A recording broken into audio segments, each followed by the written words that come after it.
Saya sering sekali nih ketika berbelanja menemukan produk-produk yang menyebutkan bebas lemak trans begitu. Sebenarnya apa sih yang dimaksud dengan lemak trans sendiri itu apa, Bu? Silahkan. Ada asam lemak tidak jenuh dan asam lemak jenuh. Jadi di dalam produk pangan atau di dalam lemak dan minyak ada dua jenis asam lemak. Dan kandungan asam lemak trans ini banyak bisa kita temukan ada di produk-produk yang kita konsumsi sehari-hari ya, Bu ya? Tergantung produknya apa. Biasanya dalam bentuk bakery. Assalamualaikum warahmatullahi wabarakatuh. Apa kabar Sobat IPB? Selamat datang di IPB Talks dengan saya Wina Ikawati. Sobat IPB, pernah nggak sih Sobat IPB itu belanja gitu kan ke supermarket lalu menemukan ada produk yang dilabeli bebas lemak trans? Sebenarnya apa sih yang dimaksud dengan lemak trans ini dan apakah memang berbahaya bagi tubuh sampai ada produk-produk yang mengklaim bahwa mereka itu bebas lemak trans? Nah, untuk membahas hal tersebut telah hadir bersama kita di sini dua narasumber yang sangat luar biasa. Keduanya adalah dosen dari Departemen Ilmu dan Teknologi Pangan, Fakultas Teknologi Pertanian, IPB University, dan keduanya juga berasal dari Sifa Center LRI PGK atau Lembaga Riset Internasional Pangan Gizi dan Kesehatan IPB University. Langsung saja kita sambut. Yang pertama adalah Profesor Dr. Didah Nur Farida. Apa kabar Ibu? Alhamdulillah baik. Dan Ibu ini adalah peneliti juga ya di Iya, saya salah satu peneliti di Sifa Center. Ya, dan sudah bersama kita juga di sini bersama dengan Prof. Didah ada Bapak Dr. Puspo Edi Giriwono atau biasa dipanggil Pak Pungki. Betul Pak? Betul. Beliau adalah Kepala dari Sifa Center LRI PGK. Betul Pak? Betul. Ya, terima kasih Prof. Didah dan juga Pak Pungki sudah hadir nih di IPB Talks. Dan kita akan membicarakan tentang lemak trans, asam lemak trans ya. Ya. Dan betul nih, seperti yang saya tadi sampaikan di awal, saya sering sekali nih ketika berbelanja menemukan produk-produk yang menyebutkan bebas lemak trans begitu. Sebenarnya apa sih yang dimaksud dengan lemak trans sendiri itu apa, Bu? Silahkan. Baik, jadi kalau kita berbicara tentang lemak atau minyak, itu kita perlu melihat bahwa ada asam lemak tidak jenuh dan asam lemak jenuh. Jadi di dalam produk pangan atau di dalam lemak dan minyak ada dua jenis asam lemak jenuh dan tidak jenuh. Nah, apa itu asam lemak trans? Asam lemak trans itu kalau kita lihat strukturnya, asam lemak jenuh itu tidak ada ikatan rangkap. Di dalam strukturnya semua tidak ada ikatan rangkapnya. Kalau kita berbicara asam lemak tidak jenuh, maka ada satu atau lebih ikatan rangkap di dalam struktur kimianya. Nah, bagaimana dengan asam lemak trans? Nah, asam lemak trans itu adalah asam lemak jenisnya tidak jenuh. Kalau tidak jenuh berarti ada ikatan rangkap. Nah, ikatan rangkapnya berbeda pada strukturnya. Jadi kalau trans itu hidrogennya berseberangan. Jadi ketika ada asam lemak tidak jenuh jenis trans, berarti hidrogennya itu berseberangan di dalam ikatan rangkapnya. Dan itu berbahaya. Berbahaya begitu? Ya. Baik.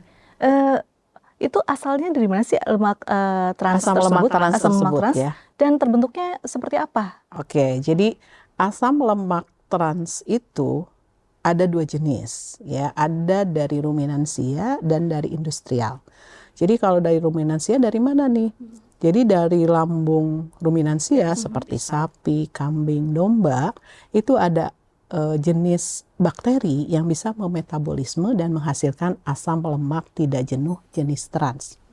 Tapi itu jumlahnya sedikit dan tidak berbahaya. Nah, yang berbahaya itu adalah jenis yang lain, yaitu asam lemak tidak jenuh industrial.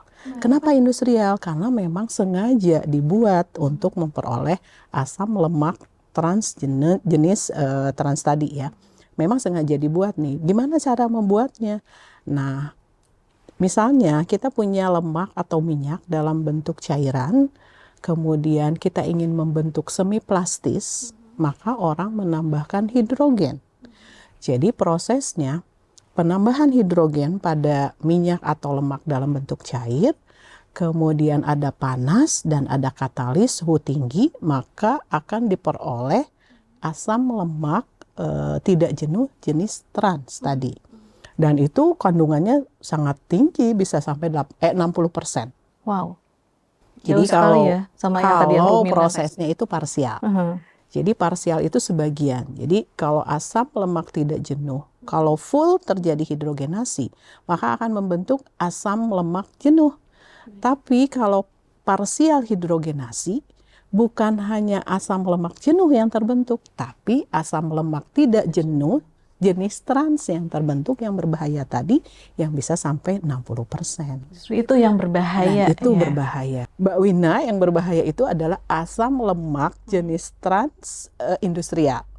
Itu terjadi karena parsial hidrogenasi. Tapi kalau hidrogenasinya itu prosesnya sempurna atau fully, ya maka yang terbentuk adalah semua asam lemak jenuh. Nah, itu tidak berbahaya. Yang berbahaya adalah kalau parsial hidrogenasi sebagian jenuh dan tidak jenuh dalam bentuk trans. Dan kandungan asam lemak trans ini banyak bisa kita temukan ada di produk-produk yang kita konsumsi sehari-hari ya Bu ya? Tergantung produknya apa. Biasanya dalam bentuk bakery yang mengandung ingredient untuk proses pengolahannya adalah dalam bentuk seperti shortening atau campuran antara butter dan margarin. Jadi kalau produk itu mengandung ingredientnya, salah satunya adalah dalam bentuk shortening atau campuran antara butter atau margarin dengan mentega, itu harus hati-hati. Jadi kita harus membaca labelnya, apakah mengandung TFA atau trans fatty acid atau dalam bahasa Indonesia itu asam lemak trans industrial atau AL. ALTI gitu, ada I-nya. Baik Ibu. Nah mungkin teman-teman juga bingung kali ya, ada nggak sih batasan ketika kita nggak tahu produk yang kita konsumsi itu mengandung atau bisa dilihat dulu sih ya dari label pangannya begitu. Apakah ada batasannya Bu sampai segimana kita bisa mengonsumsi produk-produk yang mengandung asam lemak trans tersebut dan masih dianggap dalam ambang yang aman begitu?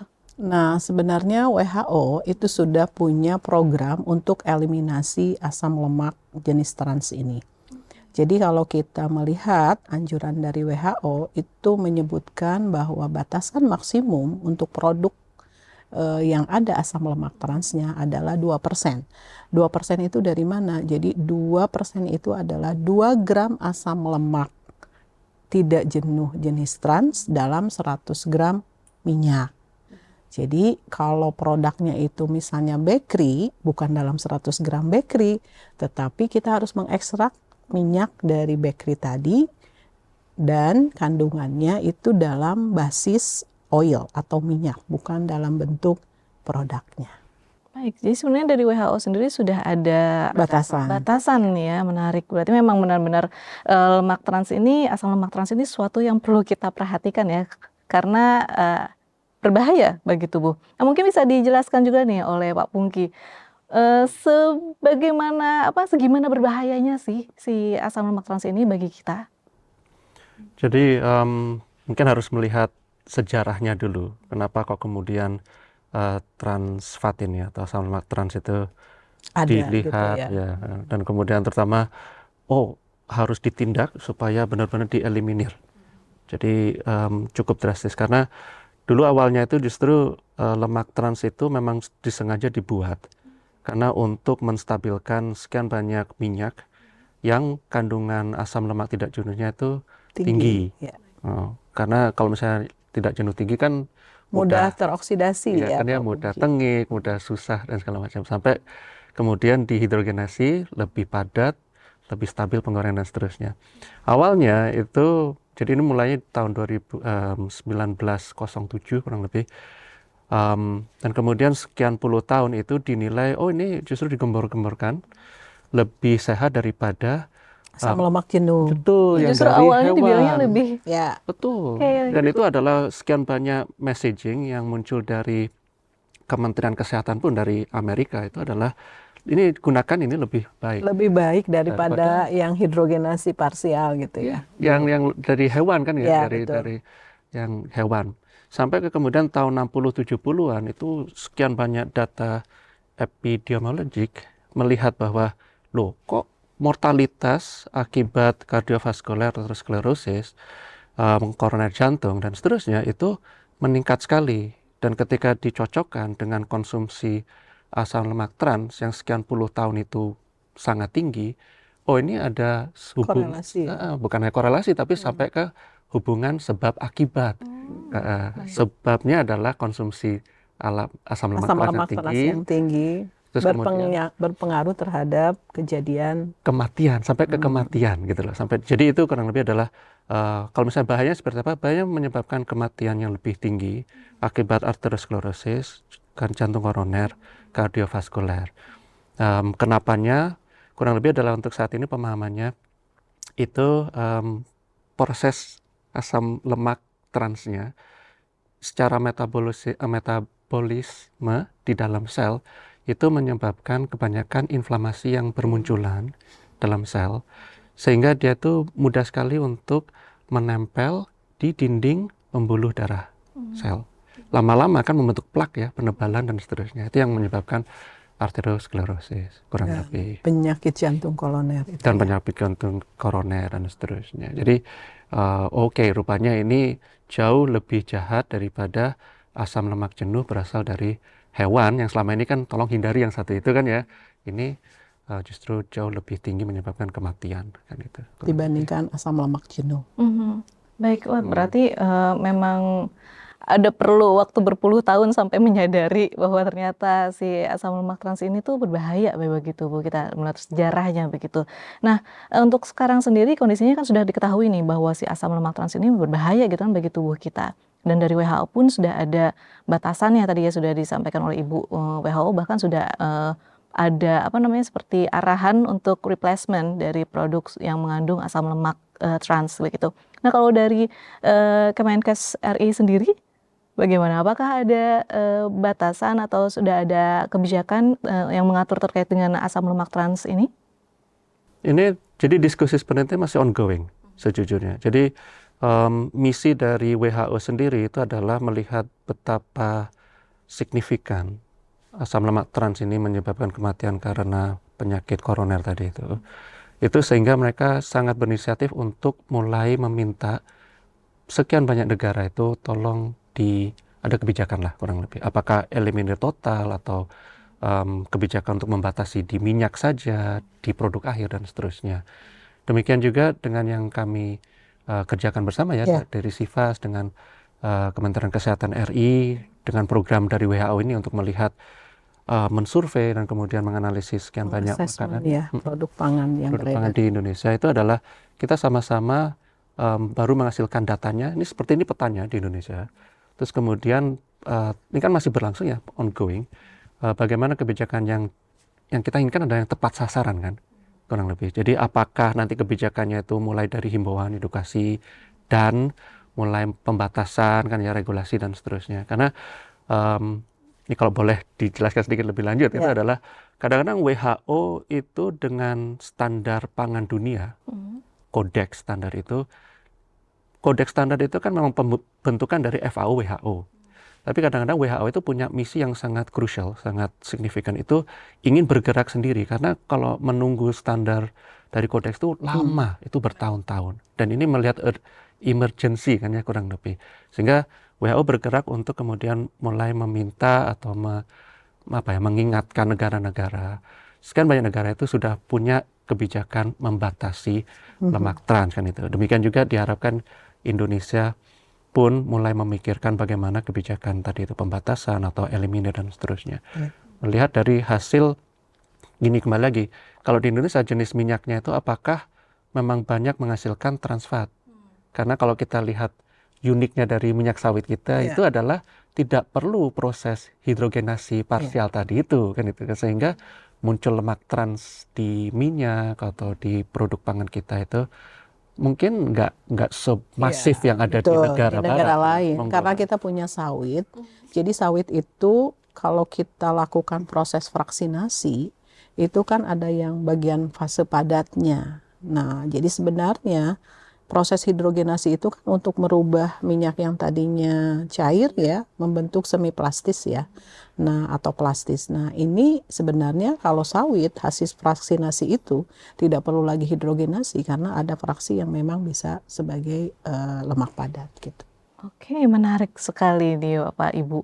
Dan kalau bicara tentang produk-produk gitu yang mengandung asam lemak trans, kira-kira dari Siva Center sendiri gitu, apakah ada penelitian yang menemukan begitu apa saja sih produk-produk yang kiranya mengandung asam lemak trans begitu? Silakan. Oke, jadi tahun kemarin kita melakukan proses assessment terhadap produk yang beredar di pasaran. Itu kami melakukan kerjasama dengan WHO, Siva Center dengan WHO, dan kami sampling 130 jenis sampel yang ada di pasaran. Dan bukan hanya 130, tetapi kami juga melakukan pengujian dengan sampling 2 batch yang berbeda. Jadi kalau 130 sampel, 2 batch berbeda, totalnya kan jadi 260 sampel yang kita analisis dan kita kategorikan menjadi 4 kategori. Dan dari semua sampel yang kita analisis, sekitar 130 jenis produk pangan, itu sekitar 8,5% yang mengandung asam lemak trans di atas 2%. Yang tadi disebutkan 2 gram total asam lemak jenis trans dalam 100 gram oil dari produk. Nah, itu hasil penelitian kami seperti itu kemarin. Baik, berarti sebenarnya masyarakat nggak perlu begitu khawatir juga ya terkait dengan asam lemak trans ini, asalkan kitanya punya awareness terkait dengan produk-produk mana nih yang memiliki asam lemak trans, dan tadi itu ya harus cek label ya. Nah, selain ngelihat label, apalagi sih yang bisa dilakukan oleh masyarakat begitu untuk mengetahui ini produk ini mengandung asam lemak trans atau tidak? Nah, mungkin kalau dilihat dari label, sebenarnya kita bisa aware tuh, di situ kan ada ingredient, ada komposisi ya. Nah, kalau komposisinya itu disebutkan minyak terhidrogenasi, kita mesti bertanya apakah ini parsial hidrogenasi atau sebagian tadi ya yang bisa menghasilkan trans, atau full hidrogenasi. Kalau full hidrogenasi kan yang dihasilkan memang asam lemak jenuh ya. Jadi memang masyarakatnya, kita sendiri gitu ya sebagai konsumen ya harus melihat apakah di label itu full hidrogenasi atau parsial hidrogenasi. Kalau tidak ada keterangan apakah dia full atau parsial, mungkin sebaiknya dihindari ya kalau hidrogenasi. Yang pertama itu. Yang kedua adalah apa yang kita lakukan nih, kita kan nggak tahu nih ya, kita pengen produk bakery misalnya ya, tidak setiap hari makan itu kan, kita juga pengen ya sebagai konsumen tetap mengkonsumsi, tetapi mungkin tidak harus setiap hari makan produk-produk yang diduga mengandung ingredient asam lemak trans tadi. Mungkin bisa ditambahkan oleh Pak Ungki. Kira-kira apa lagi nih Pak yang bisa dilakukan dari aspek kesehatan mungkin ya. Ya, jadi betul tadi, betul yang disampaikan Bu Dida ya kan ya. Kalau jajan setiap hari itu tadi paparannya setiap hari terhadap asam lemak trans yang terdeteksi cukup tinggi tadi itu baru akan muncul resiko menuju ke koroner tadi itu sekian tahun di kemudian hari. Jadi kalau misalnya menghindari konsumsinya setiap hari itu mulai bagus tuh. Tapi selain itu adalah kita harus selalu ingat pola makan yang seimbang ya, bergizi dan seimbang. Jadi sayuran, buah-buahan pun itu akan perlu dikonsumsi dalam jumlah yang baik, dan itu akan membantu nantinya itu. Karena ingat kembali bahwa tadi itu asam lemak trans itu berbahaya dan mengganggu kesehatannya itu karena dia akan memodifikasi metabolisme lemak yang ada di sel, terutama sel peredaran, dan kemudian menyebabkan penebalan pembuluh darah tadi itu. Nah, itu yang berbahaya ya? Yang berbahaya kan ya? Ya tadi penebalan pembuluh. Nah, kita apalagi di jantung ya Pak? Ya, sampai ke serangan jantung, koroner, dan seterusnya. Nah, kita juga paham bahwa kalau misalnya kita tingkatkan asupan serat-seratan itu mengurangi, kemudian antioksidan kan itu ya, dari sayuran, dari Buah-buahan, ya. Jadi perbanyak sayur buah kalau begitu ya, Pak Yes, Pungki. yes. Antioksidan dari situ itu kita, dan datanya itu udah banyak sekali yang menunjukkan bahwa uh, tingkatkan asupan antioksidan buah-buahan sayuran setiap hari itu akan memperbaiki, justru mengurangi lesi pembentukan plak yang sudah terjadi di pembuluh darah. Justru akan memperbaiki, membantu proses perbaikan di kesehatan vaskuler kan itu ya, Dan kurang tentunya lebih. jadi lebih sehat ya. Dan olahraga kan itu ya, Ya, jangan lupa olahraganya ya. juga kan itu ya. Betul. Kurang lebih. Jadi daripada kita parno-parno ya Bu Ya. ya, untuk tadi tetap kita harus aware terkait dengan ada kandungan Labeling ya. iya betul, terkait dengan labelingnya itu kita aware kan, kita perhatikan apakah produk yang kita konsumsi ini mengandung asam lemak trans atau tidak, sehingganya kita bisa membatasi ya konsumsinya dalam sehari-hari. Tapi selain dari itu, kita juga harus tadi melakukan gaya hidup gizi seimbang gitu ya, sehingganya sayuran, buah-buahan Perbanyak begitu, harus sayuran, buah-buahan. olahraga juga. Olahraga, Olahraga. karena sayur buah itu sumber antioksidan, vitamin dan mineral. Betul. Jadi ya Serat juga. iya betul. Jadi ketakutan kita terhadap asam lemak trans itu ya jangan sampai bikin kita parno, malah jadi nggak mau makan apa-apa gitu ya Bu ya. Yang penting seimbang. Tadi disampaikan oleh Pak Pungki. Betul. Yang penting seimbang. Kemudian mungkin nih ada juga pertanyaan-pertanyaan gitu ya dari teman-teman yang memang menjual gitu kan produk-produk bakery seperti itu. Nah, kira-kira apakah ada alternatif begitu produk yang bisa membuat kandungan asam lemak trans pada bakery yang mereka buat gitu jadi rendah begitu Bu? Nah, hasil kajian kami tahun kemarin itu memang produk-produk jajanan ya, seperti jenisnya roti Maria, martabak, kemudian croissant, itu ternyata memang produk-produk itu yang lebih dari 2% kandungan trans asam lemaknya. Nah, mungkin untuk pedagang sendiri ketika ingin memproduksi produknya, olahannya ya, dia juga harus mulai itu apakah ingredient yang digunakan oleh pedagang tadi itu menggunakan sumber asam lemak trans. Nah, kita bisa tahu dari mana? Ya dari label. Baik lagi ke Kalau label dia tadi. belinya curah, ya tanyakan ke pedagang apakah ada untuk label sumber asam lemaknya tadi. Kritis ya. Ya harus kritis juga si pedagangnya, dan kita juga konsumen harus kritis juga. Jadi tidak hanya kaitannya dengan ekonomi yang kita pikirin, tapi juga ini nanti ke depannya untuk kesehatan konsumen kita juga yang harus dipikirkan nih. Memang sih asam lemak trans itu produknya jadi lebih wangi, lebih enak memang. Yang itu disukai konsumen ya. Iya betul. Ya. Ada tambahan Pak? Iya, jadi terkait ekonomi tadi itu, saya bayangkan adalah untuk para pedagang ya nanti ya yang akan menyajikan, itu bukan satu yang mustahil untuk menghindari atau Ya. mencari Alternatif lain ya. mencari bahan apakah mentega, shortening, margarin dan seterusnya yang bebas trans fat atau rendah trans fatnya. Ya. Itu tidak mustahil, dan justru kalau misalnya takutnya nanti jauh lebih mahal jadinya, nggak ekonomis lagi. Betul. Justru sebaliknya, kita bisa melihat bahwa mereka yang pakai yang tadi yang dipasang Ya. di awal ya, disebutkan di awal, sudah banyak nih labeling bebas trans fat, kita jualnya produk premium. Justru ada justifikasi ekonomi di situ. Iya. Jadi iklankan produk Anda kan jajanan bebas trans fat, aman untuk dikonsumsi kan gitu ya. Malah jadi unique selling point ya. Exactly. Ya, Kurang betul. lebih. Jadi mereka kan lebih konsumen jadi merasa aman ya untuk mengkonsumsi karena sudah bebas trans fatty acid. Betul, wah menarik sekali nih. Tapi waktu juga nih yang akan memisahkan kita nih Bapak Ibu. Jadi mungkin terakhir nih boleh dibagi dong tips-tips yang bisa dibagikan nih kepada Sobat IPB terkait dengan menghadapi produk-produk yang mengandung asam lemak trans ini. Bagaimana? Silahkan. Sobat IPB, kita sebagai konsumen mungkin perlu memperhatikan apa yang kita konsumsi. Yang pertama, untuk menghindari konsumsi asam lemak trans, kita perlu melihat label yang ada di dalam produk, terutama bagian ingredientnya.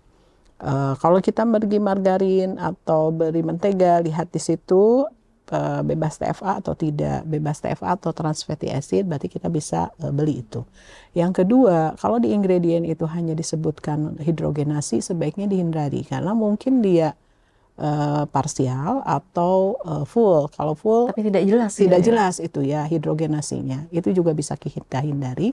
Yang berikutnya, kadang-kadang di dalam ingredient itu tidak ada hidrogenasi atau tidak, tetapi mengandung minyak nabati misalnya. Nah, minyak nabati ini juga masih menjadi pertanyaan karena bisa hidrogenasi parsial atau tidak. Kemudian yang terakhir, seperti tadi yang disampaikan oleh Pak Pungki, kita tetap mengkonsumsi, tetapi memang tidak harus bervariasi dan banyak sayur buah karena sebagai sumber serat, vitamin dan mineral juga antioksidan. Jadi sebenarnya jangan terlalu takut gitu ya. Yang penting kita konsumsi, kemudian konsumsi produk pangan sesuai dengan kebutuhan kita. Itu Siap, mungkin. Ibu. Kalau dari Pak Pungki, bagaimana Baik. Pak?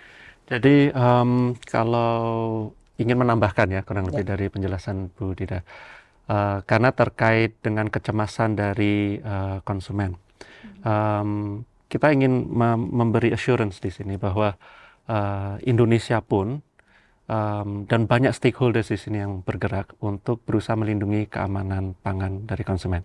Jadi mulai dari WHO, Kementerian Kesehatan, Badan POM, Badan POM, sampai IPB University. Ya, institusi kita ini ya, kita peduli.